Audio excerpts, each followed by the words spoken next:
So now that I've drawn the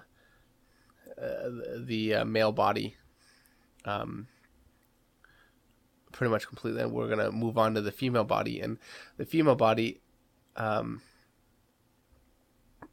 anatomically, is the same mechanisms as the male body, obviously, but the limbs are much sleeker. The hips are wider. I think that's the aside from breasts, that's the biggest difference is just wider hips and legs that are set further apart. So you can see proportionally compared to my chest, my pelvis is much larger.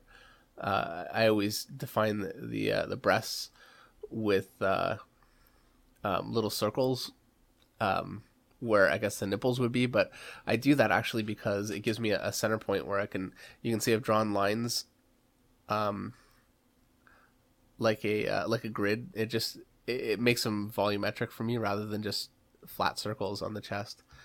And I'm drawing in the anatomy on her legs, but I'm keeping it much sleeker and softer, uh, because too much muscle on a woman, um, depending, again, obviously there are a lot of different type of women, there are a lot of different type of men, but for I guess an idealized sort of body for a woman, it's longer and sleeker and softer than a man's body. And also in terms of the pose, I would never generally pose a male figure this way.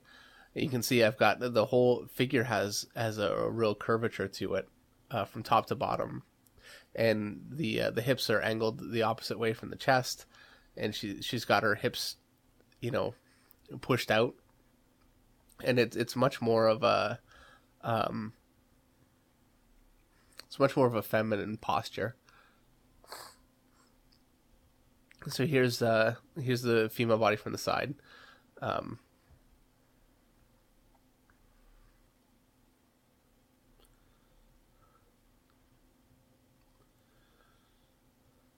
I think the big difference between a female body here and a male body is the buttocks are nowhere near as boxy.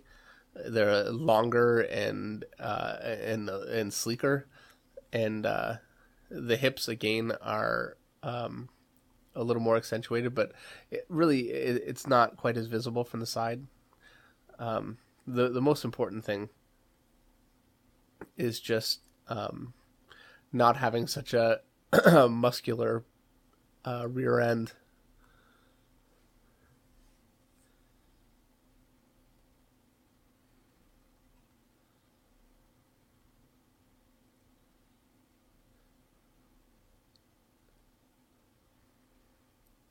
So here I'm going to go ahead and place the breasts on the chest, uh, looking up at the chest a little bit, um, and you can see that they aren't like beach balls, and um, they don't stick out like spheres on the chest. They're very flattened. Um, they're almost like a half circle that's placed onto the rib cage as a base, and they're a little bit, because of gravity. The bottom of the breast is much more rounded than the top of the breast because it obviously hangs from the top. They show that the breast is it's an oval shape, looking directly at it from the front, more rounded at the bottom and lengthened at the top, and you should always think of it um, as having weight to it, uh, and hopefully these very simple drawings will get that across. There's a breast that is just a ball on a chest that has no weight, and it's just protruding outward. And here's more of a natural breast, and you can see that it's got a pull point at the top, and it's very rounded at the bottom and affected by gravity. So I'm going to use these two, this one to start with, and a female one in just a minute. Figures, just simple tube form figures to maybe more clearly define the differences proportionally between a male figure and a female figure. So I'm starting with a male figure. This is just a flat pose. It's very simple.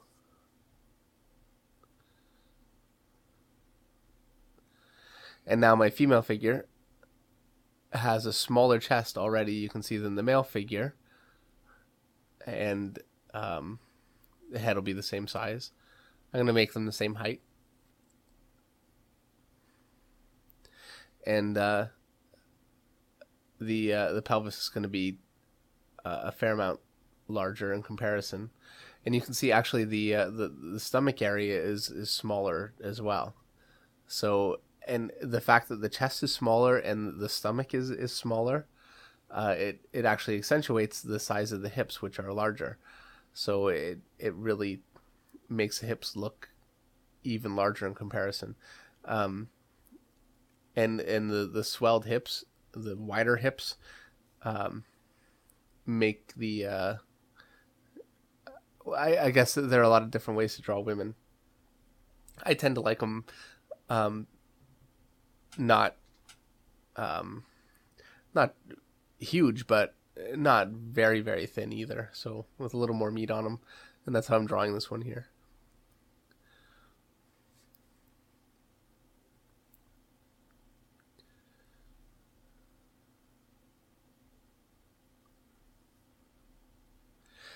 And now, I'm just going to try and simplify something that I've been talking about quite a bit, and that is just the difference in angle between the chest and the pelvis. And this, you can use this for men too, if you want a guy to look like he's relaxed. Stick a hand in his pocket, thrust a hip out. But I figured this just standing completely straight looks like they're standing at attention. They really don't look like they're an actual human being, just relaxed. Whereas when you give the body some curvature and thrust one hip out and bring the other one in, bend one of the knees, and distribute the weight onto one leg, you can see that it looks much more natural and flowing. And so I've got the head angled away from the shoulders, the opposite way of the shoulders, and then the pelvis angled the opposite way of the shoulders again. So it's like a 3-point process. And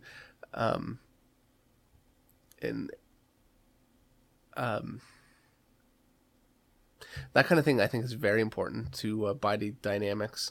If you have one arm punching forward, you want to have the other leg coming forward. So you'll have the arm that's coming forward extends all the way out, and then the same leg, if it's the right arm coming forward, that same leg will be extended all the way back, and it gives gives the body a lot of length, and it gives the body full extension. And it's much more dynamic than if you were to punch with the right hand and bring the right knee forward. It really takes all the power out of the punch. So here I'm drawing a woman from behind, like a 3/4, just to get the shapes of the hips in and the buttocks in. Pretty simple. I'm just gonna go in and quickly draw the hips from behind. It would be very rare for me to draw a woman standing the way that I did just a minute ago with her legs together. It's much more common, again, the same way that I would do it in the front. It's much more common for me to put one leg forward, extend a knee out, and put the weight onto one leg. It's just much more natural looking and pleasing looking. So that's what I'm doing here, just from behind. You can see the legs in a more of a natural pose with the weight on one leg. And that kind of a pose, actually, it lengthens the buttocks a little bit.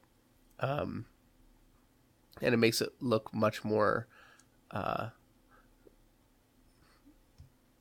attractive than the top one, where she's just standing flat, and it kind of has a bit of a little more gravity to it, I guess. And so here's just a quick drawing of a woman's body from the side. Notice that the pelvis is leaned forward quite a bit, and the back curves in pretty far. And I just try and keep everything very, very soft and feminine. I think harder lines and defined muscles and that kind of thing really fight what I'm trying to get from a figure like this. So now I'm going to go ahead and start working on a couple arms. And we've already covered men's arms, the basic anatomy and the construction, and this follows the exact same rules. The big difference being that everything is much longer and much leaner and softer. So it is very, very important to have a good overall shape for your arm that your muscles are fitting into, because you really don't want to let the muscles take over on a woman's arm. They're absolutely necessary to understand in a woman's arm, I think, or leg, even just for lighting.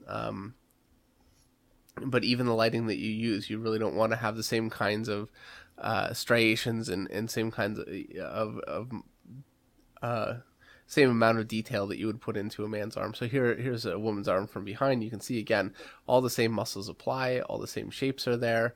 It's all just very leaned out and has less of an effect on the overall shape of the arm, which is left very soft. Generally speaking, women have a little more body fat than men. So they really don't have the same kind of muscle definition as a rule. And even superhero women, I think you have to be very wary of the amount of definition you're giving to your women, because it can be considered a little less attractive. I mean, I think that ultimately the decision has to be yours, the sort of people that you want to draw. You can draw your men heavily overweight, and that's just the way that you draw men, or very, very thin, or very short, or very tall. And I mean, those are decisions that are yours to make. But I think it's very helpful to know what the expected ideal is. It's probably a little more difficult to get work if you want to be a working artist and you're not drawing really the physical ideal. That's what viewers by and large are looking for, and that's what certainly editors are looking for.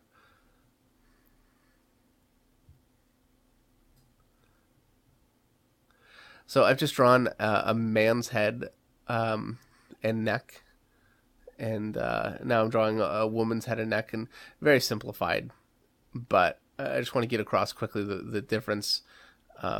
Not only in terms of, you can see with the woman's head, her jaw is actually much smaller and softer than the man's jaw without the same cheek definition. But now the neck, you can see, is actually much softer and smaller and appears longer as a result. It's not actually longer than the man's neck, but it appears longer because it doesn't have the same thickness to it.